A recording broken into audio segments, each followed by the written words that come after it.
तो भूमंडलीकरण के बाद का भारत और मीडिया, आप लोगों में से ऐसे कितने लोग हैं जिन्होंने भूमंडलीकरण के बारे में सुना है कभी?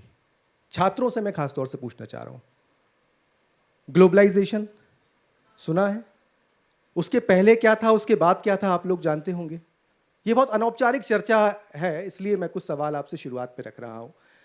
दरअसल एक दौर आया भारत में जब भूमंडलीकरण जिसको कहा गया 1991 और उसके बाद जब बाजार खुले, भारत ने एक नया बदलाव देखा। आर्थिक तौर पे बाजारवाद जब हावी हुआ, मीडिया खासतौर से जो पहले सिर्फ दूरदर्शन और आकाशवाणी का बोलबाला हुआ करता था, 24x7 न्यूज़ चैनल की शुरुआत हुई और कई सारे चैनल देश के ही मीडिया संस्थानों के, मतलब कई औद्योगिक घरानों से नहीं बल्कि भारत के बाहर भी कई जो बड़े इंडस्ट्री के लोग थे वो भारत में आए और एक नया दौर भारत में शुरू हुआ। उस दौर में तकनीक आई, मोबाइल आया, इंटरनेट आया और जो स्वरूप था मीडिया का वो बदला।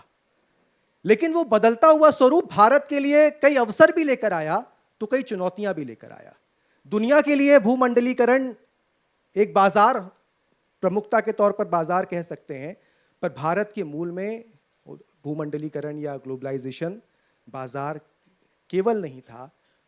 हम वसुधैव कुटुंबकम को मानने वाले लोग हैं, लिहाजा हम इसको परिवार मान रहे थे और पूरा परिवार यानी कि पूरी दुनिया, पूरा ब्रह्मांड एक परिवार के तौर एक साथ आगे बढ़े, ये भारत के मूल में था। तो उसके बाद खासकर मीडिया में क्या कुछ बदलाव आए, क्या कुछ चुनौतियां आईं, आज इसी पर ही हम चर्चा करने के लिए इकट्ठे हुए हैं।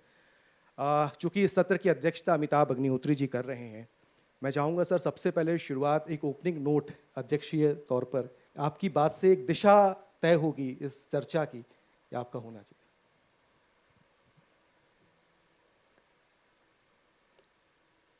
मैं अपनी बात एक विशेष आयाम तक सीमित रखूंगा। मुझे लगता है उस दृष्टि से नहीं देखा गया इस विषय को अभी तक, बाकी और सब साथी बताएंगे। मैं अपने व्यक्तिगत अनुभव से जब देखता हूं कि हमने भारत के भूमंडलीकरण से पहले के पत्रकारिता को भी देखा और उसके बाद को भी देख रहे हैं। आज जो पत्रकारिता हमको दिख रही है वो उसका सबसे अच्छा जो वो है स्वरूप जो मुझे दिखता है वो ये है कि वह किसी भी किस्म के बंधन से मुक्त हो गई। पहले सूचना को बाधित करने का अधिकार हमेशा एक विशेष वर्ग के पास रहता था। जिसके पास शासन प्रशासन सत्ता है वो सूचना को प्रभावित कर देता था। सूचना के पास विस्तार के रास्ते बहुत कम थे। आज स्थिति ये है, मैंने किताबें तो बहुत नहीं पढ़ी, मैंने जीवन देखा है, मैं उन्हीं उदाहरणों से बात कहूंगा। आज कोई मुख्यमंत्री, कोई प्रधानमंत्री चाह ले कि हम इस सूचना को दबा देंगे तो ये संभव नहीं। स्वदेश में नहीं छपेगा, नई दुनिया में छप जाएगा, नई दुनिया में भी नहीं छपेगा, भास्कर में, मतलब सब में रोक दिया तो डिजिटल है, हर आदमी है। पूरे विश्व में खबर घूमेगी सेंधवा की 1 मिनट के भीतर। ये सबसे अद्भुत बात हुई। सेंधवा में छोटी सी घटना घट जाए, उत्तर प्रदेश के एक छोटे से शहर के एक ग्रामीण इलाके, छोटे से जिले के ग्रामीण इलाके में एक बच्चों के स्कूल में मिड डे मील में नमक के साथ रोटी खा रहा है एक बच्चा, उसका चित्र रियल टाइम में विश्व भर के सामने पहुंच गया। कोई उसको रोक नहीं सकता। ये सबसे बड़ी उपलब्धि है मीडिया की। बाकी सब चीजें हमने वो दौर देखे हैं कि सत्ताएं कैसे चीजों को वो कर लेती थी। कहती थी भाई साहब चिंता ना करो, खबर की जिम्मेदारी हमारी। क्या 5 संपादक होते थे, उनको फोन चला जाता था, बोले नहीं होना है, बोले ठीक है जी, खत्म हो गई बात। तो टीवी के नाम पर दूरदर्शन था, वो कृषि दर्शन तक कन्फाइंड था। और आज की तारीख में जो असंगठित क्षेत्र मीडिया का आया है, ये मुझे बहुत सम्मोहित करता है। इसने मीडिया को जो धार दी है ना, कोई आपका समर्थक होगा तो कोई आपका विरोधी भी होगा। आपकी कारगुजारी छुप नहीं सकती। ये इस वक्त का सबसे अच्छा दौर है। मीडिया सब तरफ से मुक्त हो गई भूमंडलीकरण के बाद का जो विषय मुझे लगता है। और दूसरी चीज जो भूमंडलीकरण के बाद मुझे बदलाव दिखा वो ये, उससे पहले की जो मीडिया थी, मुख्य रूप से उस मीडिया में डिजिटल का तो कोई कंसेप्ट था ही नहीं, प्रिंट था और इलेक्ट्रॉनिक भी सरकारी था, प्रिंट ही था। प्रिंट में छोटे संसाधनों वाले अखबार थे तो उनकी पहुंच सीमित थी। आज अखबार में खबर दो तो वो पैकेट से जाती थी, फिर छपती थी, फिर अखबार आता था, एक लंबी प्रक्रिया थी। अब वैसा नहीं है। भूमंडलीकरण ने उसको व्यवस्थागत रूप से भी विस्तारित किया मीडिया को। और कहा जाता है कि भाई हम लोग माखनलाल जी के समय का या अन्य लोगों के समय की चीज याद करते हैं, वो भी अच्छी चीज है, लेकिन समय के साथ चीजें बदलती हैं तो आपको बड़े रूप स्वरूप की जरूरत होती है। हमको काशी में भी कॉरिडोर की जरूरत हुई ना। काशी से प्राचीन तो कुछ नहीं हो सकता, विश्व की सबसे प्राचीन नगरी, हमको वहां भी कॉरिडोर की जरूरत हुई विरासत और विकास को एक साथ साधने के लिए। वैसे ही मीडिया में भी बड़े अखबार, बड़ी मैगजीन, बड़े चैनल्स, उनकी जरूरत आई और उन्होंने अपनी भूमिका का निर्वहन किया। और जो इसका सर्वोत्तम भास्वरित स्वरूप है वो इस समय दिख रहा है जब हर व्यक्ति एक सीमा तक पत्रकार है, सूचना के प्रवाह में शामिल है। वो सबसे अद्भुत चीज है जिसने सारे बंधन काट दिए। कहीं कोई बंधन कोई लगा ही नहीं सकता, लगाने की कोशिश भी करे। पहले मुझे याद है 80 और 90 के भारत में मीडिया मैनेजमेंट करने वाले नेताओं के यहाँ लोग रहते थे। बोले भाई साहब उनको रख लो, वो ठीक है, उनका मीडियम ठीक है। ठीक क्या मतलब? वो मैनेज कर देंगे आपके लिए कौन सी खबर छपनी है और कौन सी नहीं छपनी है, किसका नाम जाना है और किसका नहीं जाना है, किसका फोटो आना है और किसका नहीं आना है। ये सब किस्म की कैंचियां अब खत्म हो गई। इतनी फोटो वायरल हो जाएंगी कि आप देख नहीं पाएंगे, इतनी खबरें आ जाएंगी समुद्र में कि आप उनको छान नहीं पाएंगे। और मजे की बात देखिए, एक राजनेता के विरुद्ध कुछ खबरें छपी, कुछ उनके ऑडियो आए, वो सुप्रीम कोर्ट चले गए। तिवारी जी वो सुप्रीम कोर्ट चले गए। सुप्रीम कोर्ट में भी उनकी व्यवस्था ठीक थी। सुप्रीम कोर्ट ने कह दिया नहीं, इनकी मानहानि मत करो। अरे हालांकि विषय ये भी डिबेटेबल है कि मान था कि नहीं, लेकिन फिर भी उन्होंने कहा कि नहीं, इनकी मानहानि मत करो, ये बंद कर दो। क्या कोर्ट ने आदेश जारी कर दिया? बंद कौन करेगा? कोई एक एजेंसी नहीं। एक जगह से वीडियो डिलीट कराते थे, 1000 जगह पॉपअप हो जाता था। पागल हो गए वो। ये सबसे बड़ी चीज है जो मुझे लगता है आज के दौर में जिसने करोड़ों हाथों में ये शस्त्र दे दिया, ये अस्त्र दे दिया।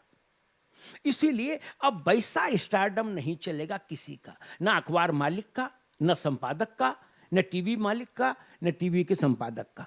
वो रंगबाजी के दौर गए, अच्छे दिन चले गए, अच्छे दिन चले गए।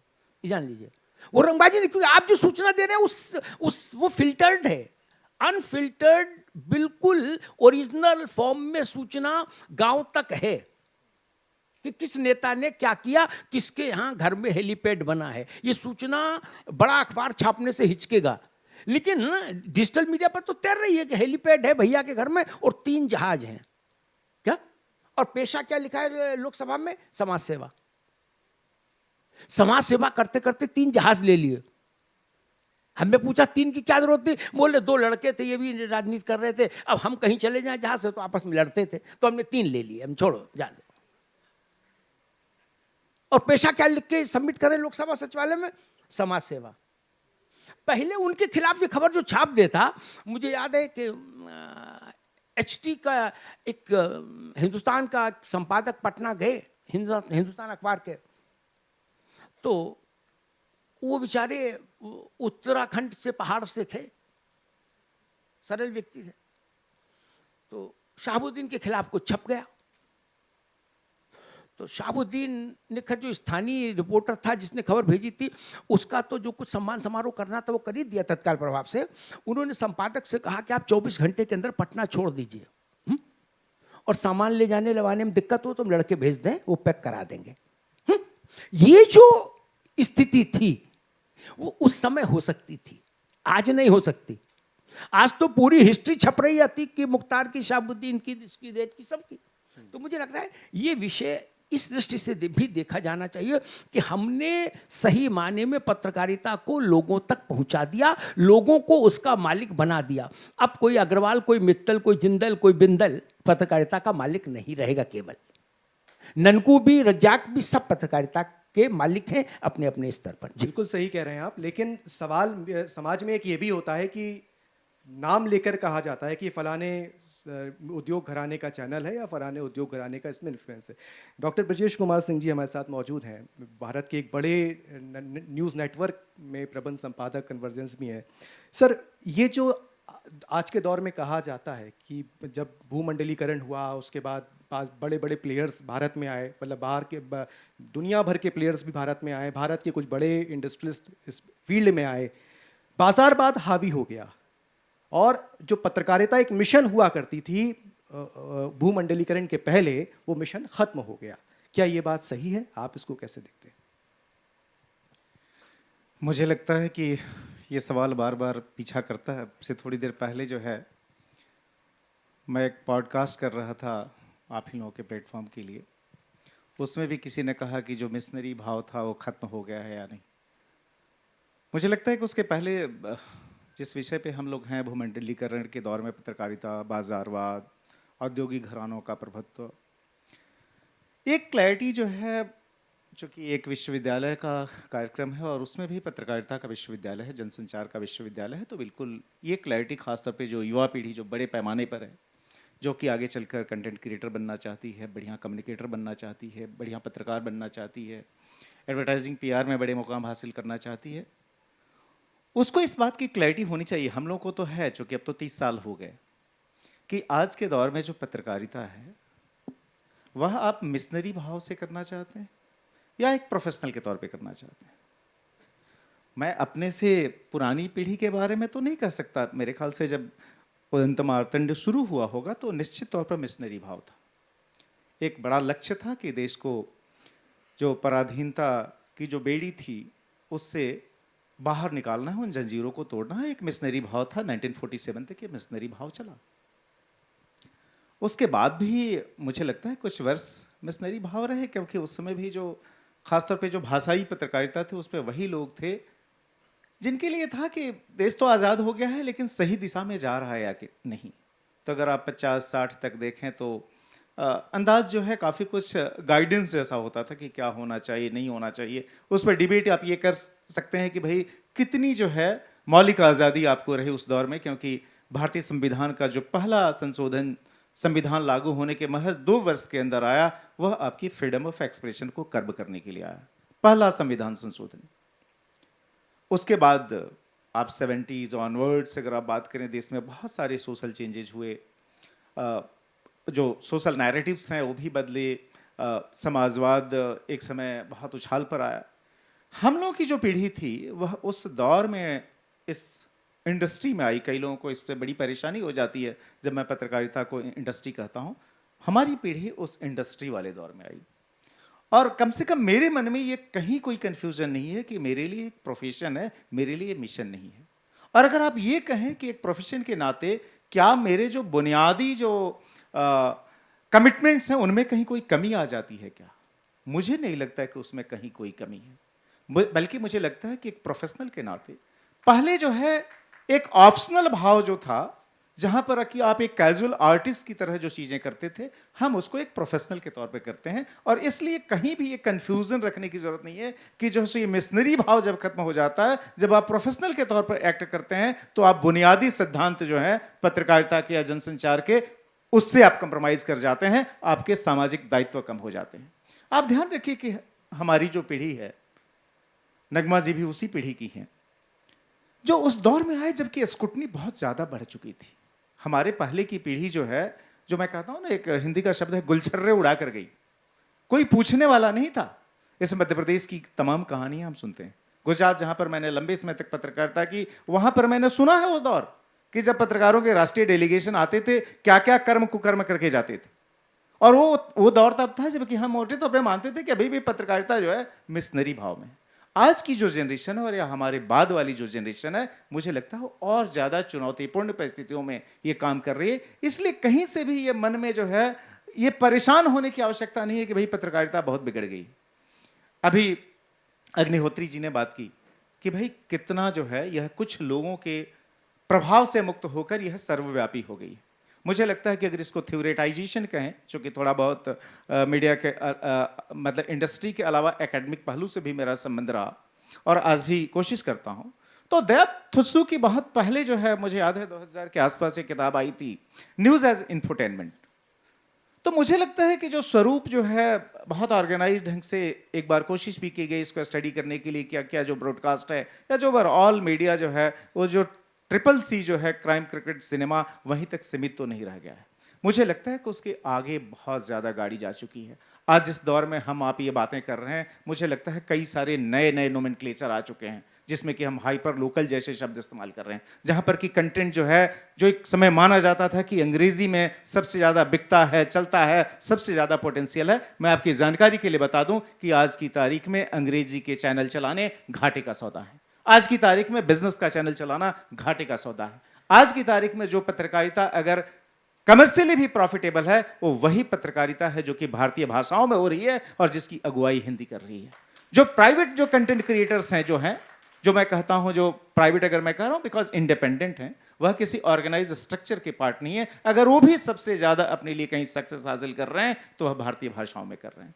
तो भूमंडलीकरण के दौर से, और चूंकि एक छोटी सी बात कह के मैं अपनी बात को इस मोर्चे पर खत्म करूंगा कि जब हम लोग की पीढ़ी आई इस प्रोफेशन में, जब हम लोग एजुकेशन हासिल कर रहे थे, मैं काशी हिंदू विश्वविद्यालय में था, पता नहीं कितने लोगों को, खासतौर पे पुराने लोगों को नाम याद होंगे, सुमन सहाय जीन कैंपेन चलाती थी। वह जो है आर्थर डंकल प्रपोजल्स थे, जो कि बाद में वर्ल्ड ट्रेड ऑर्गेनाइजेशन के तहत जो है सो फॉर्मल स्ट्रक्चर में कन्वर्ट हुए। उन आर्थर डंकल प्रपोजल्स के खिलाफ नारे बुलंद हो रहे थे। स्वदेशी जागरण मंच के तहत बड़ा लंबा चौड़ा अभियान चला था। वहां से आते आते आज जो सो भारत जो है ग्लोबल इकोनॉमी में एक मजबूत पावर हाउस बन चुका है, जिसमें कि हम ये कह रहे हैं कि हम कब जो है टॉप 3 ही नहीं, हम टॉप 2 के अंदर जाएंगे। विकसित भारत 2047 का जो लक्ष्य है, उसे हासिल करते करते शायद हम वहां तक भी पहुंच जाएंगे। तो मुझे लगता है कि यह बहुत सकारात्मक दौर है। ग्लोबलाइजेशन ने आपकी कमिटमेंट को कहीं कंप्रोमाइज नहीं किया, आपके सोशल इंटरेस्ट को, पब्लिक इंटरेस्ट को कहीं कंप्रोमाइज नहीं किया, और ये जो इंस्टीट्यूशन जो है पत्रकारिता का, वह और ज्यादा मजबूत हुआ। वह जो है सो सर्वसमावेशी हुआ, उसका डेमोक्रेटाइजेशन हुआ, जिसके लिए हम शब्द इस्तेमाल करते हैं डेमोक्रेटाइजेशन ऑफ इंफॉर्मेशन, जो कि आप इस mass media, social media, digital media, जिसमें कि एक इंडिविजुअल भी जो है अपनी कंटेंट को क्रिएट करके पूरे दुनिया तक पहुंचा सकता है, ये हम लोग देख रहे हैं। तो मुझे लगता है एक बहुत अच्छा दौर है। आपने एक शब्द का इस्तेमाल किया सर, प्रॉफिट में चीज़ें चल रही, कुछ चैनल जो है वो प्रॉफिट में है, और या जो चीज़ें हैं वो प्रॉफिट में। जब प्रॉफिट की बात आती है तो अर्थव्यवस्था की बात आती है, और जब अर्थव्यवस्था की बात आती है तो प्रोडक्ट की बात आती है। नगमा जी हमारे साथ मौजूद हैं। नगमा जी, आज भी कहीं अगर शालीनता बची हुई है टीवी मीडिया में, तो नगमा जी को देख लेते तो एक सुकून मिलता है और लगता है कि हाँ, आज भी वो दौर है। नगमा जी, आपने तो भारत और भारत के बाहर भी कई यात्राएँ की हैं, बहुत ग्राउंड लेवल पर जाकर रिपोर्टिंग की है। लोगों का ये मानना है, ऐसा लोग कहते हैं कि जनहित की खबरों की बजाय उपभोक्ता हित आ गए हैं। उपभोक्ता मतलब बाजार आ गया है। आप इससे कितना सहमत हैं? बहुत शुक्रिया पहले, और आप सबको प्रणाम, और बहुत धन्यवाद कि आपने यहाँ बुलाया। जो आप लोगों ने बात कही है और जो यहाँ का मुख्य विषय है, सबसे पहले तो शालीनता की बात, वो एक रेयर कमोडिटी हो गई है, और कहीं ना कहीं जाने अनजाने, कॉन्शियसली, सबकॉन्शियसली मैं इसका भार उठा रही हूँ अभी भी। लेकिन जो दौर है वो चिल्लाने का है, वो एक दूसरे के ऊपर हावी होने का है। बहरहाल बात ग्लोबलाइजेशन की है, मार्केट पे भी आऊँगी। जो मुख्य टॉपिक था ग्लोबलाइजेशन का, जैसे अभी ब्रिजेश जी ने कहा, हम लोगों ने ग्लोबलाइजेशन का शुरुआती दौर जब टीवी ग्लोबलाइज हो रहा था, और उसके बाद का दौर जब टीवी में वो पूरा डिजिटल मीडियम हावी हो गया है, वो दोनों दौर देखे हैं।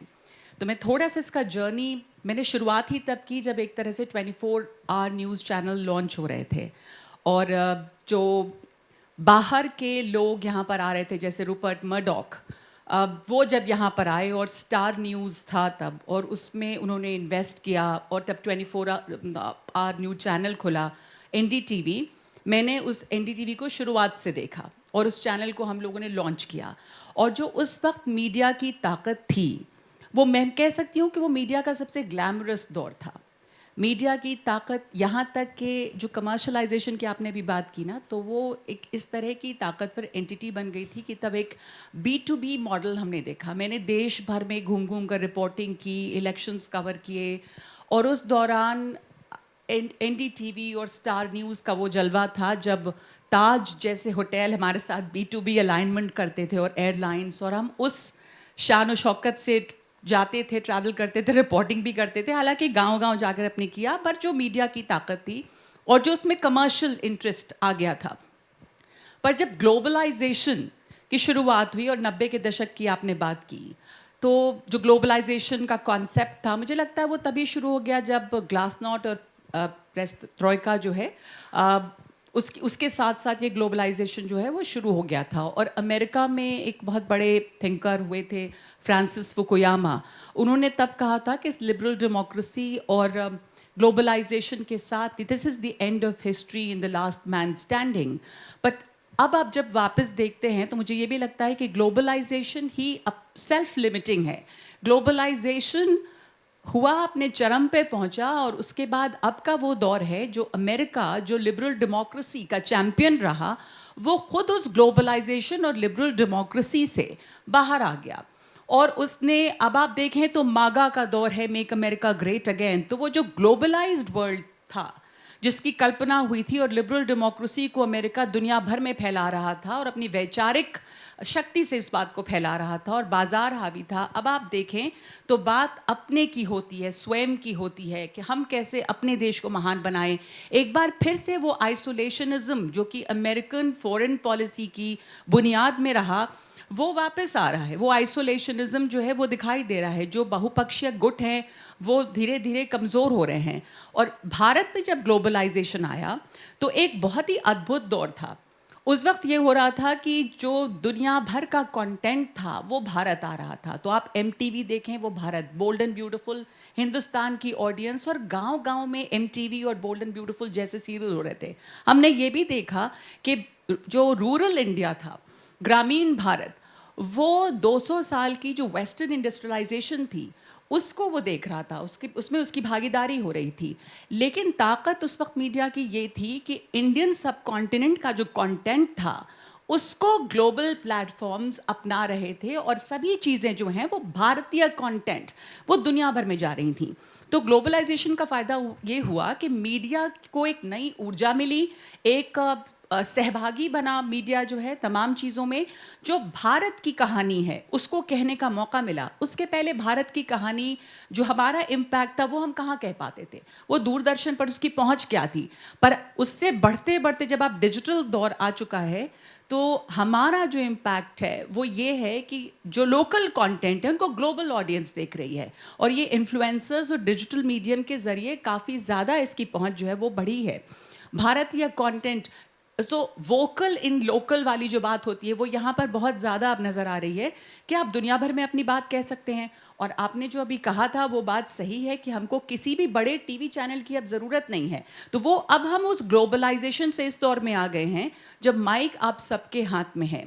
लेकिन उसके साथ साथ एक बहुत बड़ी बात जो बड़े संस्थानों के साथ अभी भी जुड़ी है वो विश्वसनीयता की, या हमारे जैसे ओल्ड फैशन पत्रकारों को अभी भी जहन में ये रहता है कि अगर हम कहीं कुछ कर रहे हैं या कह रहे हैं तो हमारी एक जिम्मेदारी बनती है आपके प्रति, हमारी सुनने वालों के प्रति, जो कि इन्फ्लुएंसर्स और जो बहुत सारे यूट्यूबर्स, मैं उन पत्रकारों की बात नहीं कर रही जो अब यूट्यूबर्स बन गए हैं, बट बहुत सारे लोग यूट्यूबर्स हैं, इन्फ्लुएंसर्स यूट्यूबर्स हैं, उनकी जवाबदेही नहीं है। वो कहीं भी, हमने यूट्यूबर्स को टीवी पे भी देखा है, वो कामयाब नहीं हो पाते क्योंकि आप बंधे होते हैं, अभी भी बहुत सारी सीमाओं से बंधे होते हैं, बहुत सारे वैल्यूज़, मूल्यों से बंधे होते हैं, आपकी कहीं कोई जवाबदेही होती है, ये नहीं है। तो ये जो ख़तरा है वो इस डिजिटल माध्यम में बहुत ज़्यादा अभी है। धीरे धीरे हो सकता है कि वो सेल्फ रेगुलेटिंग हो, लेकिन एक बहुत आज़ादी, भारत की कहानी कहने की जो आज़ादी है वो इस ग्लोबलाइजेशन ने हमें दी। पर वो जो ग्लैमरस दौर था टीवी का ग्लोबलाइजेशन के बाद, उसका मैंने डाउनफॉल भी देखा है। टीवी के पत्रकारों की अब वो ताकत नहीं रही, उनकी वो पूछ नहीं रही जो उस दौर में थी। अब बहुत सारे स्टार्स हैं, अब लोकल स्टार्स हैं। मैं कुछ समय पहले उत्तराखंड में थी, मैं नहीं जानती तो जो वहाँ पे यूट्यूबर थे, पर जब मुझे पता चला, मैंने उनको देखा कि मुख्यमंत्री उनको समय दे रहे हैं और उनके साथ भारी भीड़ जुटी हुई है, तो मुझे पता चला वो यहाँ पे लोकल यूट्यूबर हैं जो वहाँ की खबरें दिखाते हैं, वहाँ की जनता की बातें करते हैं। और चूंकि वहाँ पे उनकी रीच इतनी है तो मुख्यमंत्री को उनको वक्त देना ही देना था। तो ये है यूट्यूबर्स की ताकत। और उसके सामने आपके बड़े बड़े टीवी चैनल्स और अखबारों के जो पत्रकार हैं वो पीछे छूट जाते हैं, क्योंकि आपकी वो पहुंच नहीं है। तो जो वर्नाक्युलर प्रेस है, मुझे लगता है कि इस ग्लोबलाइजेशन ने उसको भी बहुत ताकत दी है। वो और ज़्यादा बढ़ रहा है, लोग अपने कंटेंट को चुनते हैं कि वो क्या देखना और सुनना चाहते हैं। तो यहाँ पे मैं रुकती हूँ, आगे आपका जो सवाल है वो उस पर फिर बात करेंगे। मुझे थोड़ी सी आपत्ति है, आपने जो ये चीज़ बोली कि ओल्ड फैशन पत्रकार हम जैसे लोग। देखिए, आप वो चेहरा है हमारे भारतीय मीडिया का जो सदा रहेगा। आज भी हमारे देश की, चाहे संदेरी की साड़ियाँ हों, चाहे महेश्वर की साड़ियाँ हों, वो बड़े बड़े फिल्म फेस्टिवल्स में लोग उसको पहन कर रैंप वॉक कर रहे हैं। तो आप उस कृपया ऐसा ना बोले, बड़ा मुझे हर्ट हुआ व्यक्तिगत तौर पे। मैं आऊँगा दिलीप जी। एक सवाल सर यहाँ ये भी बनता है कि जब ग्लोबलाइजेशन है, भारत में कई भाषाएं हैं, आप तो असम में भी काम कर रहे हैं, और उन भाषाओं की पहुंच बढ़ी, प्रवाह हुआ, भारत के बाहर हुआ, दुनिया भर में हुआ। लेकिन जो भाषाई पत्रकारिता है, वो भाषाई पत्रकारिता ग्लोबलाइजेशन के बाद कमज़ोर हुई है या मजबूत हुई है? ये भी मैं चाहूँगा कि आपके वक्तव्य में निकल कर आए, और बाकी जो विषय है वो आप। पहले तो सबको नमस्कार, मुझे यहाँ बुलाने के लिए, क्योंकि शायद मैं भारत के ऐसे हिस्से में रहता हूँ जिसकी बात बहुत कम होती है। और टॉपिक भी मुझे ये दिया गया है कि भाई ग्लोबलाइजेशन के बाद उत्तर पूर्वी राज्यों में कितना मतलब उसका फ़ायदा मिला, वहाँ कितनी पत्रकारिता बढ़ी। तो मूल रूप से मैं रिपोर्टर रहा हूँ और मैंने 20-22 साल जो भी काम किया है, मैंने ग्राउंड पे रिपोर्टिंग की है। जिस समय ये आर्थिक सुधार का दौर शुरू हुआ, जिस समय मुख्य धारा के राज्यों में नए नए चैनल, टीवी चैनल्स, मीडिया बढ़ रहा था, उस समय आप लोगों को याद होगा, जो सीनियर लोग यहाँ बैठे हुए हैं, उस समय असम में ऑपरेशन बजरंग चल रहा था और घर घर जाके युवाओं को मारा जा रहा था, उनको निकाला जा रहा था। और आज भी मैं कहूँगा कि पूर्वोत्तर राज्यों पर, खास कर जो 7 सिस्टर की हम बात करते हैं, उन राज्यों पर ग्लोबलाइजेशन का जिस तरह से मेन स्ट्रीम स्टेट्स को जितना फ़ायदा मिला, मुझे नहीं लगता कि वो रोशनी वहाँ तक उतनी पहुँच पाई। क्योंकि देखिए, अभी भी हालिया जो आप घटनाक्रम देख रहे होंगे कि मणिपुर में क्या हालात बने हुए हैं, और एक तरह से पूरी दुनिया जो है वो पॉलिटिकली पोलराइज्ड हो रही है, एक बड़ा तबका पोलराइज हो रही है। इसमें रिपोर्टिंग के सामने बहुत सारी चैलेंजेस होते हैं। हम जिससे भी बात करते हैं वो चाहता है कि उसकी बात प्रमुखता से आगे आए, और मेन स्ट्रीम मीडिया से हमेशा पूर्वोत्तर के लोगों को शिकायत रहती है कि हमारी बात नहीं आ रही है, हमें कम कवरेज किया जा रहा है। और फिर ये मेन स्ट्रीम में ये भी काउंट होता है कि यार मणिपुर की स्टोरी कोई पढ़ता नहीं है, वो चलती नहीं है, या उसके नंबर कम आ रहे हैं। तो विशेष करके पूर्वोत्तर राज्यों का जो स्टेटस है अभी, आप ये देखिए कि 4.5 करोड़ के आसपास 7 राज्यों की आबादी होगी, उसमें 100 से ज़्यादा हथियारबंद ग्रुप है। आप देखिए मणिपुर जैसे एक छोटे से राज्य में, जिसकी अभी नया सेंसस तो नहीं आया है, लेकिन जो संभावित जो डाटा सामने है, उसमें आप देखिए कि 35 लाख के करीब आबादी है, 50 से ज़्यादा वहाँ मिलिटेंट ग्रुप है। 18 मिलिटेंट ग्रुप जो कुकी कम्युनिटी, जो आपने सुना होगा, कुकी जनजाति और मैतेई का जो झगड़ा चल रहा है, 18 ग्रुप भारत सरकार के साथ बातचीत कर रहे हैं। इसके बाद मैतेई के खुद के ग्रुप्स हैं, इसके बाद और छोटे छोटे ग्रुप्स हैं। तो इस तरह का एक बहुत ही हॉस्टाइल एरिया पूर्वोत्तर रहा है, और इस वजह से मुझे लगता है कि वहाँ जो लोग ग्लोबलाइजेशन के नाम पर पहुँचना चाह रहे थे, जो लोग वहाँ की कानून व्यवस्था को देख रहे थे, वो उतना ज़्यादा वहाँ जा नहीं पाए, उतनी ज़्यादा वो उस पर नज़र नहीं डाल पाए जितना मेन स्ट्रीम को मिला। लेकिन डिजिटल जो ये दुनिया शुरू हुई, जिसमें आप जैसे नगमा जी कह रही थी यूट्यूबर्स की बात, या फिर तो बहुत लोगों ने फिर अपनी अपनी वेबसाइट शुरू की, वो चाह रहे थे। और आजकल क्या है कि जब कोई भी छोटी सी वेबसाइट में किसी भी भाषा में क्योंकि कई तरह के ट्रांसलेशन के किट जो है, टूल्स जो है वो हमको मिल जाते हैं, तो कोई भी स्टोरी जब वहाँ छपती है और जब राष्ट्रीय स्तर पर जो बड़े मीडिया घराने हैं वो देखते हैं कि भाई इसका इम्पैक्ट है, गुजरात में बैठा हुआ, मध्य प्रदेश में बैठा हुआ आदमी ये बात जानना चाहता है, तो पिक होती है। तो ये फ़ायदा तो हुआ है कि भाई जो मीडिया जो इस तरह से जो विस्तार हुआ है, लेकिन जिस तरह से मुख्य धारा के राज्यों में, मुख्य धारा के जो स्टेट्स हैं वहाँ जिस तरह से मीडिया ऊपर भी गया और अब नीचे भी है, टीवी मीडिया जैसे मैम बता रही थी, उस तरह से वहाँ नहीं हुआ। आप ये देखिए कि 91 के बाद आर्थिक सुधार होना शुरू हुए, दुनिया की नज़र पड़ी, लोग आना शुरू हुए, और असम में पहला सैटेलाइट चैनल 2003 में खुला। आप देखिए कितना ड्यूरेशन गैप है। 2003 में एक चैनल खुला सैटेलाइट। अभी मुश्किल से वहाँ असम जो है, जिसकी जनसंख्या बाकी राज्यों से ज़्यादा, बाकी तो 30-35 लाख है। मिजोरम जैसा एक स्टेट है जो 16-17 लाख की आबादी वाला राज्य है। तो आप देखिए कि असम में अब तक 7-8 चैनल्स हैं। और मैंने जैसे कहा कि एक बड़ी आबादी पॉलिटिकली पोलराइज्ड है, उसमें चुनौतियाँ बहुत ज़्यादा है। जैसे मैम बता रही थी, विश्वसनीयता की बात बता रही थी, आपको वो चीज़ करना, वो उस खबर को वहाँ तक बिल्कुल तथ्यों के साथ पहुँचाना। अभी एक छोटा सा अनुभव मैं अपना बता रहा हूँ कि पिछली सरकार में काफ़ी इविक्शन वगैरह चले थे और बहुत सारे लोगों का मकान तोड़ा गया। वो सरकारी ज़मीन पे भी थे, ये भी उसका एक पहलू है। लेकिन उन लोगों को जो बाद में उनकी जो स्थिति थी उस पर मैं एक रिपोर्ट करने गया हुआ था। वो नदी किनारे सब लोग बसे हुए थे, उसमें बच्चे, बुजुर्ग, बीमार सब लोग थे। तो पता नहीं कैसे पता चला, तो पुलिस प्रशासन के लोग मुझे पूरी रिपोर्ट में कर रहे थे। जिस भी मैं केस स्टडी में जाता हूँ वहीं मुझे वो कैमरा कर रहे थे, वो कर। तो मेरा जो इलाका, मैं इसलिए मेरे इलाके के बारे में मुझे नहीं पता कि सीनियर लोग, विजय मनोहर जी के साथ मैंने काम किया है, सर बैठे हुए हैं, सर के साथ भी मैंने काम किया है।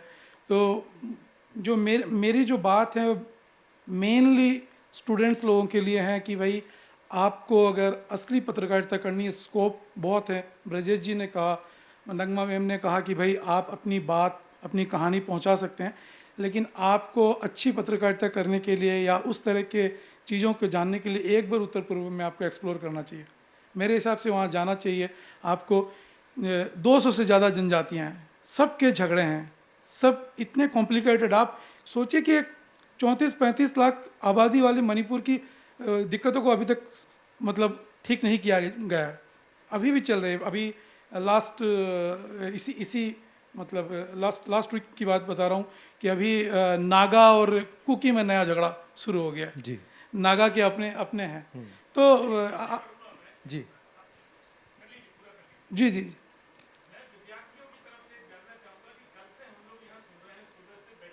जी जी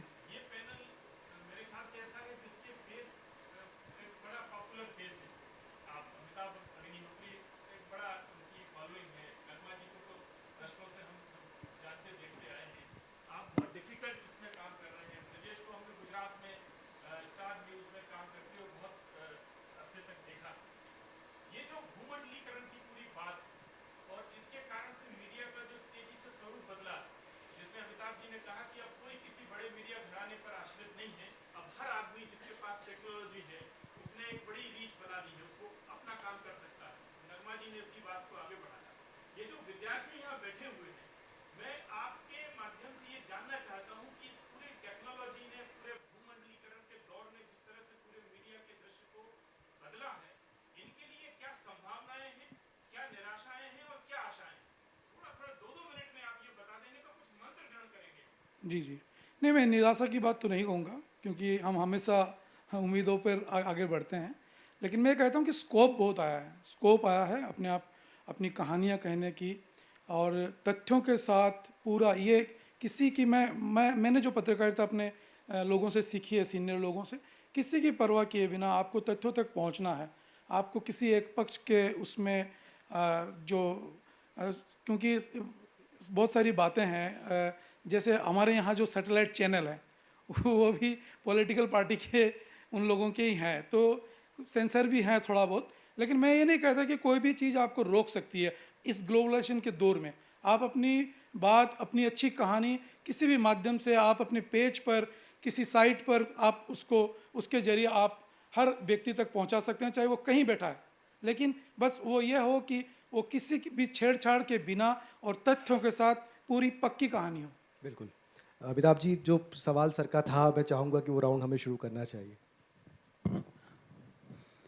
जो बात विजय जी ने कही, मुझे लगता है आज जो जैसी सभा है उसके लिए वही विषय महत्वपूर्ण है। बाकी कठिन कठिन चीज़ें तो फिर सेमिनार का विषय हो जाती हैं। जब हम लोग पत्रकारिता में आए, 80 की शुरुआत का मध्य का दौर, उस वक्त क्या था, 5 अखबार, 2 चैनल। उसमें भी जरूरी नहीं कि एनडीटीवी पर खबर आए तो सब देख लें। जिस प्लेटफॉर्म पर एनडीटीवी आता वो आपने लिया है और एंटीना सही है, आंधी नहीं चली उस दिन तो दिखेगा, नहीं तो एनडीटीवी और जीटीवी सब बराबर। ठीक, अखबारों की भी यही गति थी। अब क्या हुआ ये समझिए, हम उन्हीं 5 में नौकरी ढूंढेंगे, उन्हीं 2 में चैनल्स में नौकरी ढूंढेंगे। जलवा बहुत था, वैसा जलवा था जैसे एक दौर में कांग्रेस का राजनीति में जलवा था, प्रधान से लेकर प्रधानमंत्री तक। क्या जिस प्रदेश में आप बात कर रहे हो वहां अर्जुन सिंह ही अर्जुन सिंह थे, विजय जी जानते हैं क्या? वो साहब बोले जाते थे, पत्रकार भी उनको साहब बोलते थे। गलत तो नहीं कह रहा, बड़े पत्रकार भी उनको साहब बोलते थे। तो वो दौर बदल गया। अब जैसे छोटी छोटी छत्रप हो गए, वैसे पत्रकारिता में भी अब कांग्रेस जैसी कोई स्थिति किसी की नहीं। न टाइम्स ऑफ इंडिया, न आज तक, न कल तक, न TV9, न न्यूज 18, नथिंग। जितना जलवा ईटीवी भोग कर चली गई उतना न्यूज 18 नहीं भोग सकता कभी। क्या गम है, जब भारत में चुनाव कवर करने निकलता था तो 2 ही चैनल को लोग जानते थे नाम से। उनके लिए चैनल का मतलब ईटीवी और आज तक। ठीक, ब्रांड वहीं तक पहुंचा था। अब स्थिति क्या है, अगर आपके पास खबर है, आप सेंधवा में बैठे हो कोई फर्क नहीं, सीधी में बैठे हो कोई फर्क नहीं, कमरे के अंदर हो, कमरे के बाहर हो, गरीब हो, अमीर हो, लिखिए, 5 मिनट में उसका विस्फोट देखिए। TV9 भी उस पर होगा, न्यूज 18 भी उस पर होगा, आज तक भी उस पर होगा, कल तक भी उस पर होगा, HT भी उसको छापेगा और सब छापेंगे। ये ताकत आपको मिल गई, इसलिए चुनौती ने अब आपके पास विस्तार हो गया। मैं कहूंगा कि मेन स्ट्रीम मीडिया जैसे शब्दों को आप हटा दीजिए, कोई मेन स्ट्रीम नहीं, सब मेन स्ट्रीम है। ये मेन स्ट्रीम मीडिया का जो है ना कि ये भैया ये कौन है, बोले भैया पुराने, जब संजय जी भी आ गए उनका भी स्वागत, बोले भाई संजय द्विवेदी कौन है, बोले पुराने जमींदार हैं। अब कोई पुराना जमींदार नहीं भाई, सब इक्वल है। गांव का बच्चा एक खबर हो जाता 30 सेकंड में, वो भारत का नहीं दुनिया का सबसे ज्यादा खोजे जाने वाला व्यक्ति हो जाता है, तमाम प्रधानमंत्रियों और राष्ट्रपतियों के ऊपर, ओनली इन 30 सेकंड। ये ताकत इसको समझिए इसका। और अखबार और टीवी में क्या था, ब्रजेश जी ने कुछ चर्चा की थी, व्यवसाय की भी, कॉमर्शियल एस्पेक्ट की भी। क्या था, हम लोग देखते थे तो लोग कहते थे कि भाई साहब देखिए उतनी क्रांति करना, पर ऐसा है आपको DPR में आना है विज्ञापन के लिए। क्या, अब वो विषय भी खत्म हुआ, घर रखो DPR। क्या, मुख्यमंत्री और प्रधानमंत्रियों का जो सबसे बड़ा हथियार होता था वो भी यही होता था ना, छोड़िए, हमारे पास कहानी हो, खबर होगी तो हम खड़े हो जाएंगे। तीसरी बात कहता हूं कि जैसे टीवी पर आते हैं लोग बहस में, हम हमारे लोगों के साथ तो वो कहते हैं कि भाई साहब देखिए वो 100 गाली नरेंद्र मोदी को देंगे, फिर कहेंगे देखिए मोदी बोलने नहीं देते। तो हमने कहा 100 तो गाली दे ली, अब और क्या बोलना चाहते हो, छत से कूदोगे यार, क्या बोलोगे और इससे ज्यादा लोकतंत्र कहां होगा। वैसे ही मैं खबर के मामले में कहता हूं, जो लोग ये कहते हैं ना कि नहीं देखिए मीडिया प्रबंधन अभी भी है, वो दूसरे किस्म के निराशावादी लोग हैं। आज क्या होता है, ऐसे हमको प्रवोक करने वाले लोग आते हैं, भाई साहब क्या आप ये खबर छाप सकते हो, पूरा सिजरा बताएगा किसी बड़े आदमी के खिलाफ 1000 शब्दों में, क्या आप में ताकत है कि इसको दिखा दें। तो मैं कहता हूं अब दिखाने को बचा क्या, सब तो दिखा दिया, सार्वजनिक हो गई चीज, तो फिर उसको कोई छुपा नहीं सकता। इसलिए मैं कहता हूं नई पीढ़ी के लिए आकाश जितनी संभावनाएं हैं। पहले इस प्रदेश में अगर पत्रकार बनना है तो नई दुनिया के ऑफिस का पता खोजिए। विजय जी गलत तो नहीं कह रहा? जब हम पत्रकारिता में आए थे और जब वो दौर था जब राहुल बारपुते जी थे और रज्जू बाबू थे, प्रभाष जी थे, तो कहा जाता था कि इंदौर में अगर बारिश हो जाए और नई दुनिया में अगले दिन न छपे तो नहीं मानी जाएगी कि बारिश हुई। ये स्थिति थी। ये सच्ची बात बता रहा हूं हितेश शंकर जी, समझ रहे? हाँ, अब ऐसी जमींदारी किसी की नहीं हो सकती। जमींदारियां प्रभुसत्ता को जन्म देती हैं, एक अपने किस्म की मोनोपोली को जन्म देती हैं। वो खंडित हो गई, विखंडित हो गई, गंगा में प्रवाहित हो गई। अब सबके पास खबर है और सब खबर दे सकते हैं। आप पोस्टर बना देंगे 1 मिनट में किसी भी व्यक्ति का।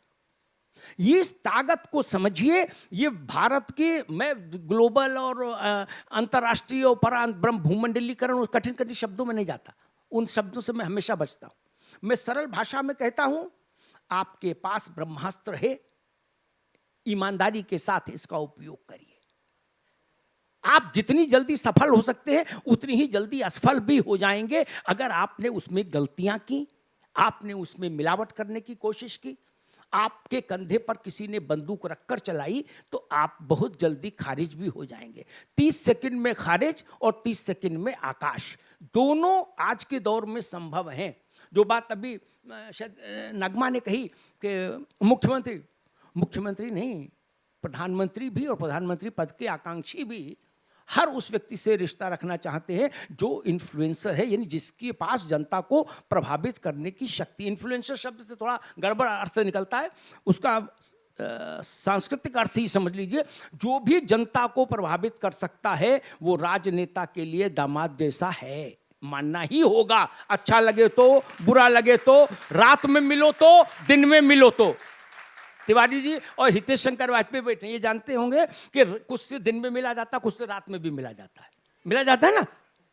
और कुछ में बिचवनिया भी काम करते हैं, क्या कि सीधे नहीं मिलेंगे लेकिन संजय द्विवेदी के थ्रू बात हो जाएगी, है।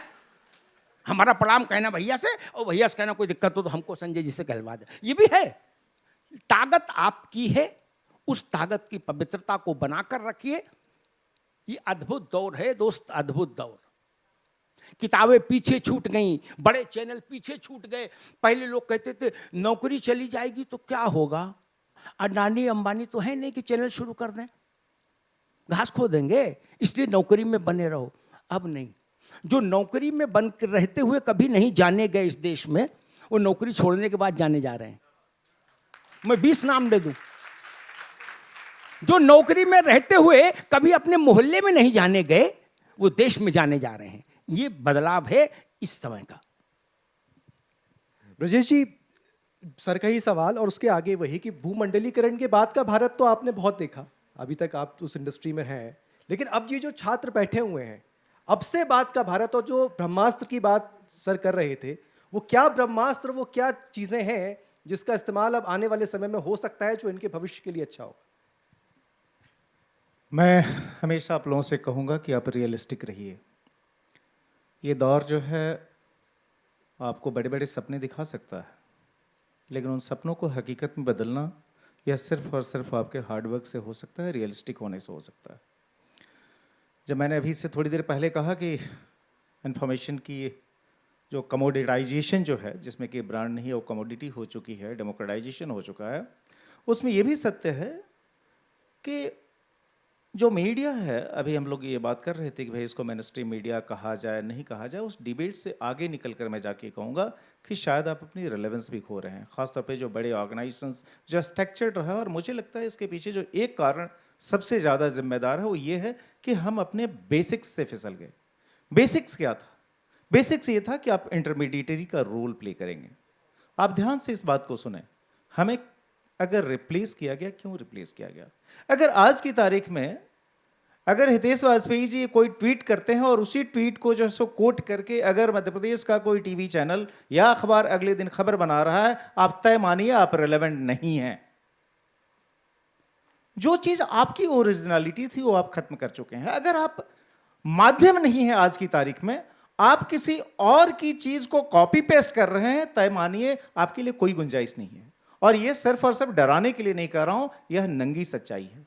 वो दौर, जो रोमानी दौर जिसकी हम लोग बात करते थे कि आज से 20 साल 25 साल पहले क्या लोग हमें पूछते थे, क्योंकि तब आप उस इंटरमीडिएटरी के रोल में थे। आज आप उस रोल में नहीं है, इसीलिए आपको कोई पूछता नहीं। जहां तक सवाल है, इस धंधे की बहुत लोगों को परेशानी होती है। सवाल यह है कि पिछले कुछ वर्षों में आप लोगों ने कितने नए टीवी चैनल लॉन्च होते हुए देखे, कितने नए अखबार लॉन्च होते हुए देखे। जो हमारा इकोनॉमिक्स है आज की तारीख में, मीडिया का इकोनॉमिक्स, वो पैरासाइट इकोनॉमिक्स है। अगर जो है पूरी इंडस्ट्री अच्छा करेगी तो कोई आपके पास विज्ञापन देने के लिए आएगा। पूरी इंडस्ट्री पर पहले संकट के बादल आएंगे, सबसे पहले वो चीज बंद कर दी जाएगी। इसलिए देश के ज्यादातर समाचार संगठन आज की तारीख में घाटे में चल रहे हैं, आपस में झगड़े हो रहे हैं, बंद हो रहे हैं। Be realistic. दूसरा, आपकी अपनी तैयारी ये कि जब आप ऐसे किसी भी संस्थान से जब आप बाहर निकलें, हमारे जैसे लोग जो आज की तारीख में रिक्रूटमेंट करते हैं, अगर आप इंडिपेंडेंट कंटेंट क्रिएटर बन रहे हैं, आप इन्फ्लुएंसर बन रहे हैं, मुझे कोई परेशानी नहीं है। आप आराम से मेटा के सिस्टम से कमाइए, आप यूट्यूबर बड़े बन जाइए, मुझे कोई उसमें तकलीफ नहीं है आप। लेकिन अगर आप हमारे पास आ रहे हैं, मैं 3 चीजें हमेशा चाहता हूं कि आप जिस भी भाषा की पत्रकारिता कर रहे हो, और इंडिया में भाषाई पत्रकारिता जो है वो अपने पीक पर है। जो इलिटिसिज्म है वो खत्म हो चुका है, हाइपर लोकल कंटेंट कंज्यूम किया जा रहा है। लेकिन आपको क्या वह भाषा आती है क्या? चाहे हिंदी हो, बांग्ला हो, मराठी हो, गुजराती हो। अब आप कहेंगे कि भाई स्लैंग भी चलते हैं, चलाइए आप जो as a independent content creator, आप जो चलाना वो चला लीजिए। लेकिन कुछ भाषा की मर्यादा हम लोग आज भी फॉलो करते हैं, क्योंकि शायद एक अतिरिक्त जिम्मेदारी हम ओढ़ के रखते हैं। दूसरा ये है कि इस एआई मोड के दौर में, जहां पर कि आप भी तमाम सर्च एआई मोड में कर रहे हैं, आप ध्यान रखिए एआई मोड की तकलीफ ये है कि जो 4 चीजें जो है गूगल के, या जो मैं कह रहा हूं कि व्यापक इंटरनेट के इकोसिस्टम में है, उसके आधार पर वो आपको जानकारी परोस दी जाती है, वो 16 आने सच हो ये जरूरी नहीं है। तो आप उस एआई मोड से बाहर निकलिए, जो एक अन्वेषण का जो प्रवृत्ति रही है, एक रिसर्चर माइंडसेट रही है, उसको फॉलो करिए, आप पढ़िए। नॉलेज बेस, अगर आप मान लीजिए जो है जिस भी राज्य में जा रहे हैं, अगर आप उसके बेसिक स्ट्रक्चर को नहीं जानते हैं, आप कितने भी बड़े संस्थान से आ रहे हो, आपके लिए कोई गुंजाइश नहीं है। मैं हमेशा 3 क्वालिफिकेशन कहता हूं। आप अपना परिचय आप अपनी भाषा में 250 शब्दों में ढंग से लिख दें, आप अपने राज्य के राज्यपाल का नाम बता दें, अपने जिले का कलेक्टर का नाम बता दें, और अगर आप जो है 2 साल या 3 साल अगर इस यूनिवर्सिटी में निकाल कर बाहर निकले हैं, आप जो है हमारे सिस्टम में बैठ के, कंप्यूटर पे बैठ के, न कि जो है आप वो जो टिपिकल जो QRT जो है उसके जरिए टाइप करके परोस दें, उससे हमारा काम नहीं चलने वाला। आपको ढंग से टेक्नोलॉजी के साथ एडेप्टेशन हो। ये 3 चीजें अगर आप करते हैं, तो अगर आप ऑर्गेनाइज सिस्टम में आ रहे हैं, आपके लिए आज भी गुंजाइश है। आप इसके बाहर जाकर जो भी करना चाहते हैं, वो मार्केट फोर्सेस तय करेंगे। एक खतरा मैं और आपको बता देता हूं, डिस्कवरेबिलिटी। आपका जो कंटेंट है वो डिस्कवर किया जाएगा या नहीं किया जाएगा, ये कोई आसान चीज नहीं है। जो बड़ी बड़ी ये टेक कंपनी, ये भ्रम है कि हम लोग पैसे कमाते हैं। मैं आपकी जानकारी के लिए बता दूं कि इंडिया में कोई भी मेन स्ट्रीम बड़ा प्लेटफॉर्म कोई बड़ी कमाई नहीं कर रहा है। नगमा जी बैठी हैं, बता सकती हैं। कमाई जो है वह नहीं है। ज्यादातर टीवी चैनल, ज्यादातर जो मीडिया ऑर्गेनाइजेशन की बैलेंस शीट आप देख लें, घाटे में है। और इसीलिए लोग कहते हैं कि भाई आज कुछ ही लोग चला सकते हैं, क्योंकि मीडिया ने अपनी बेसिक इकोनॉमिक्स खो दी है। आप एनवाईटी का नाम लेके आते हैं, एनवाईटी के लिए आप पैसे पे करते हैं। हमारे देश का स्वभाव यह है कि हम 400 रुपए का सिनेमा का टिकट तो देख सकते हैं, खरीद सकते हैं, लेकिन हम 10 पैसे किसी चैनल के लिए नहीं करते। 2 रुपये हम किसी अखबार खरीदने से परहेज करते हैं। और सरकारें तो, जो कि एक समय आपको फंड करती थी और इसीलिए उनका प्रभाव रहता था, उन्होंने आपकी जरूरत को खत्म कर दिया है। वह आज सीधे संवाद कर रहे हैं।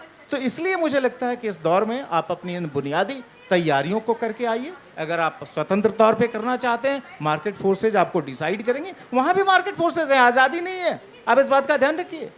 मेटा का जो इकोसिस्टम है, जो एल्गोरिथम है यूट्यूब का, वो ये तय करेंगे कि आपके कंटेंट को डिस्कवर किया जाएगा या नहीं किया जाएगा। उसके पीछे भी सिस्टम है। आप जो है सो आपके पास 10 लाख की लाइक पड़ी हुई है, सब्सक्राइबर पड़े हुए हैं, वन फाइन मॉर्निंग एक स्ट्राइक आएगी, आप फिनिश हो जाएंगे, सुनने पे पहुंच जाएंगे। बहुत सारे लोगों ने फेसबुक पर अपना पूरा मीडिया ऑर्गेनाइजेशन खड़ा किया, वन फाइन मॉर्निंग गायब हो गए, क्योंकि पता चला कि फेसबुक ने, मेटा ने न्यूज़ को प्रायोरिटाइज करना बंद कर दिया। तो ये सारी चुनौतियां हैं। अगर इन चुनौतियों को ध्यान में रखकर आप आगे बढ़ेंगे, आप अपनी तैयारी आगे करके चलेंगे, मेहनत करेंगे, आप सफल होंगे, उसमें कोई दो राय नहीं है। अन्यथा कोई सर्टिफिकेट आपकी मदद नहीं कर सकता। यह खतरा जो है मैं आपको बताना चाहता हूं। धन्यवाद। सर ने जो बात बोली नगमा जी, मैं उसी को बात को मैं आप, क्योंकि अभी जब आप यहाँ से बाहर निकलेंगे ना, हाँ, आप उसी बात को शायद आगे उसी को बढ़ा आगे देते, जो बढ़ा आपने कहा और ब्रजेश जी ने जो कहा, कई बातें कही सब लोगों ने, और मैं उसमें से बहुत सारी चीज़ों से सहमत हूँ जो ब्रजेश कह रहे हैं। हम लोगों ने, एक हमारा अनुभव रहा है, टीवी को हमने बड़े करीब से देखा है, और जो उन्होंने कहा कि जो आपने सबसे पहले एक बात कही ना कि पढ़ने का जो इम्पोर्टेंस है, और मैं जामिया में मास कॉम के स्टूडेंट्स को पिछले दिनों एक सेमेस्टर उनके लिए क्लासेस ले रही थी, और मैं हमेशा उन स्टूडेंट्स को यही कहती रही कि पढ़ने का कोई दूसरा विकल्प नहीं है। कोई चैट जीपीटी जो है वो आपकी वैसी मदद नहीं कर सकता। उसमें तभी मदद हो सकती है जब आपकी जानकारी है, जो आप सवाल पूछेंगे उस हिसाब से जवाब मिलता है। अगर आप उसको सच मान के आगे बढ़ेंगे, बहुत सारी गलत इन्फॉर्मेशन भी होती है, तो उसके भरोसे मत रहिए। छोटी छोटी इन्फॉर्मेशन बस मिल जाती है, उसी को जान लेते हैं कि बस यही सच है। ये नहीं है। तो पढ़ना जो है वो ज़रूरी है। हताश मत होइए। माहौल ऐसा बुरा भी नहीं है कि आपके लिए क्या निराशा का माहौल है, नहीं, लेकिन बहुत ही विकल्प बहुत हैं। आपने कहा कि आकाश जितनी संभावनाएं हैं, बिल्कुल हैं। वो खतरा ज़रूर बना हुआ है कि एक अथाह समंदर है जो एल्गोरिदम है ना उस समंदर में, लेकिन आप कहाँ खो जाएंगे वो आप नहीं बता सकते। वो एल्गोरिदम का खेल है कि आपको लोग देखेंगे या नहीं, सुनेंगे या नहीं। ऑर्गेनाइज सेक्टर है, अभी भी रहेगा। तो जो लोग ऑर्गेनाइज सेक्टर में आना चाहते हैं उनके लिए भी संभावनाएं हैं, नई टीवी चैनल्स। लेकिन एक ग्लोबलाइजेशन के बाद से और अभी पूरा ये एक दौर भी है ना जहाँ पर कंपटीशन बहुत है, तो बहुत सारे टीवी चैनल्स खुले, 24 आवर टीवी चैनल्स, अखबार, तो उनमें आपके पास गुंजाइश भी बहुत है। और चूंकि कंपटीशन है तो उस कंपटीशन से ये खतरा भी होता है कि तेज़ बनने का। तो सबसे तेज़, सबकी अपनी टैगलाइन है, सबसे तेज़ हैं या सबसे विश्वसनीय हैं, क्या हैं। उस तेज़ी में विश्वसनीयता खो ना जाए, इसका ध्यान रखना भी बहुत ज़रूरी है। एक वो दौर भी मैंने देखा है जहाँ एक भी गलती होती थी तो हम लोग उसके लिए माफ़ी मांगते थे और टिकर्स चलता था। अब वो दौर भी है जब गलतियाँ होती रहती हैं, उसके लिए कोई माफ़ी नहीं मांगता है। जो चला वो चला। तमाम तरह के संगठन हैं, ऑर्गेनाइजेशंस हैं जो उसको देखते हैं, लेकिन इसके ऊपर ज़्यादा ध्यान नहीं है। पहले तो ध्यान उच्चारण पे भी होता था, वॉइस ओवर्स कौन करेंगे इस पे भी होता था, कौन कैसे बात कर रहा है, लेकिन ये सब चीज़ें बहुत महत्व नहीं रखती हैं। मैं उसकी कोई शिकायत नहीं कर रही हूँ। भाषा की बात है वो मैं भी मानती हूँ। हमेशा मैं लोगों को कहती हूँ, बच्चों को, कि अगर आपकी भाषा अच्छी है वो आपके लिए एडेड एडवांटेज है। चाहे आपकी मातृभाषा हो, चाहे हिंदी हो, चाहे अंग्रेज़ी हो, लेकिन किसी एक भाषा पर तो आपका एक कंट्रोल होना चाहिए कि आप अच्छी भाषा में बात कर सकें। और अगर आप करते हैं तो आप दूसरे लोगों से अलग बनते हैं, क्योंकि भाषा बहुत कम लोगों के पास है। और वो स्लैंग्स और यूट्यूबर्स और इन्फ्लुएंसर्स की भाषा हमेशा चल जाए, ये नहीं है। उसमें मैंने एक चीज़ और देखी है कि बहुत तेज़ी से आपका उभार तो होता है, आपके फ़ौरन लाइक्स आ जाएंगे और हो सकता है लाखों मिलियंस आपके फॉलोअर्स बन जाएं, लेकिन जो ब्रजेश जी ने कहा कि एक दिन अचानक से वो कब खो जाएगा वो भी आपको नहीं पता है। जो बहुत तेज़ी से ऊपर भी जाते हैं, लेकिन उसी तेज़ी से नीचे आना भी, उसकी भी गुंजाइश है। बहुत बड़ी चुनौती ये है कि आप एक जगह पे पहुंच के और वहाँ पे बने रहें। मुझे तो लगता है कि ये अपने आप में बहुत बड़ी बात और उपलब्धि होती है कि अगर आप जगह पर पहुँचते हैं और वहाँ उस विश्वसनीयता को बना के रखते हैं और उस जगह पे बने रहते हैं, भले ही वो टॉप ना हो, लेकिन वो है। तो गुंजाइश बहुत है। ऑर्गेनाइज सेक्टर में आप आएंगे तो ये सब चीज़ें तो हैं कि वहाँ पर जो कंट्रोल है वो कमर्शियल बिग बिजनेस हाउसेस का है, और उसमें आप कुछ कर भी नहीं सकते। मैं भी ये मानती हूँ कि कोई ऐसा नहीं है कि हम लोग इस समय किसी तरह की क्रांति लाने के लिए मीडिया में, या पहले भी जब मैंने ज्वाइन किया, मैंने साल 2000 के करीब में मैं मीडिया में आई और वहाँ से सफ़र की शुरुआत हुई। तो वो भी दौर में मुझे कोई ऐसा भ्रम नहीं था कि मैं किसी बदलाव के लिए आ रही हूँ। मैंने प्रोफेशनलिज्म की आपके शुरू में बात की थी, एक प्रोफेशन के तौर पे ही मैंने इसे देखा था। लेकिन हाँ, वहाँ पर जो आपका व्यक्तित्व है कि आप सच दिखाएंगे, आप तमाम तरह के लोगों से बात करेंगे, आप तमाम पक्ष रखेंगे, वो जो था वो पत्रकारिता का मूल रहा। अब यहाँ पर मैं किसी को दोष नहीं दे रही हूँ, लोग खुद ब खुद उस मूल को भूल गए हैं। ब्रजेश जी ने भी ये कहा ना कि हमने अपनी बेसिक्स को छोड़ दिया है। कहानियाँ कैसे कहते हैं, पहले हमारी कहानियाँ, रिपोर्ट्स चलती नहीं थी अगर हम 2 पक्ष 3 पक्ष से बात ना करें, टीवी रिपोर्टिंग के लिए। पर अब मैं देखती हूँ कि कुछ भी आ जाता है और चल जाता है, उसमें दूसरा पक्ष जो है वो आपने दिखाया कि नहीं दिखाया, इसके ऊपर ध्यान नहीं है। तो लोग आपको क्यों छोड़ रहे हैं? लोग इसलिए छोड़ रहे हैं क्योंकि आप लोगों की बात नहीं कह रहे। इसी के लिए लोग जो हैं वो इन्फ्लुएंसर्स, छोटे यूट्यूबर्स, जो हमने भी कहा कि जो आप जिस जगह रहते हैं आपके हित की जो बात करेगा आप वहाँ पे तो जाएंगे ना। आपके पास गुंजाइश ही नहीं है, बड़े मीडिया हाउसेस आपकी बात सुन ही नहीं रहे, दिखा ही नहीं रहे हैं। वहाँ एक चिल्ला चिल्ली मची हुई है, वहाँ फजूल की बातों पर बहस हो रही है। आपके गली मोहल्ले, आपकी समस्याएं लोगों की क्या हैं उसकी कोई बात करने को तैयार नहीं है। ह्यूमन इंटरेस्ट स्टोरीज एक हम लोग पहले कहा करते थे टीवी में, अब वो ह्यूमन इंटरेस्ट स्टोरीज किसी बस्ते में चली गई हैं, कोई नहीं करता है। चलेगा नहीं चलेगा बस ये देखा जाता है। ज़्यादातर शोज़ में पूरी जिम्मेदारी के साथ ये कह रही हूँ, हालांकि मैं उन लोगों में नहीं हूँ जो विक्टिम बन जाएं, जो रोना पिटना करें, बट ज़्यादातर शोज़ अब बंद हैं क्योंकि अगर स्पॉन्सर हैं तो शो चलेंगे, अगर स्पॉन्सर नहीं है तो शो नहीं चलेंगे। हम इसलिए नहीं दिखाते कि कोई चीज़ जो है वो इम्पोर्टेंट है, महत्वपूर्ण है ये विषय। अगर पर्यावरण के ऊपर हमें बहस करनी है तो ज़रूरी है दिखाना, तो क्या हम दिखाएं? हम तब तक नहीं दिखाएंगे जब तक कोई स्पॉन्सर ना आ जाए, क्योंकि ये घाटे का सौदा है। तो ये इस वक्त की हकीकत है। लेकिन ये भी है कि क्या हम उसके लिए पैसे देने को तैयार हैं? मेरे अपने दोस्त थे इंडिपेंडेंट और वॉशिंगटन पोस्ट के यहाँ पे जो काम करते थे, ये सिर्फ हिंदुस्तान की बात नहीं है, उन लोगों के साथ भी गोल्डन हैंडशेक हो गया। इसलिए हुआ क्योंकि अखबार जो हैं वो बंद हो रहे हैं और वो घाटे का सौदा है। तो फिर वो कहाँ से? तो सभी लोग सब्सक्रिप्शन मोड पे जा रहे हैं। और यहाँ पे भी जब तक कॉर्पोरेट हाउसेस की ओनरशिप है, आप ये रोडना पिटना नहीं कर सकते कि अरे आप तो ऐसे हो गए, आप क्रांति नहीं कर रहे। आप नहीं कर सकते हैं। क्या जनता उसके लिए पैसे दे रही है? तो जहाँ तक सब्सक्रिप्शन मोड होता है या आप वैसे चलाएंगे, तो मैं मानती हूँ कि हमेशा से ये बायसेस रहे हैं। इसको लेके बहुत ज़्यादा निराश होने की बात नहीं। और आप तमाम लोग जो अभी जर्नलिज्म में, पत्रकारिता में जाएंगे, आप इतनी बड़ी बातों को सोचिए ही मत, अभी से इतना उलझिए मत कि क्या है क्या नहीं है। आप जाएं, ईमानदारी से अपना काम करें, जो कहानियाँ आपको दिखती हैं कहिए। और मैं अभी भी कहती हूँ कि कंटेंट इज किंग। आपके पास ओरिजिनल कहानी है, आप वाकई खबरें लाते हैं तो लोग दिखाते हैं, दिखाने पे बाध्य भी होते हैं। आपको कहानी कहने को आना चाहिए, आपके पास न्यूज़ पॉइंट भी होना चाहिए, आपको अपनी कहानियाँ बेचनी होती हैं कि क्यों आपके एडिटर आपकी वो कहानियाँ दिखाएं। वो गुर सीखना बहुत ज़रूरी है। और ये भी हम लोगों के समय की एक चुनौती है कि उसको हम वॉचेबल कैसे बनाएं, लोग बोर ना हो जाएं, क्योंकि ये जेन जी, जेन अल्फा जो भी जनरेशन है वो बोर बहुत जल्दी होती है।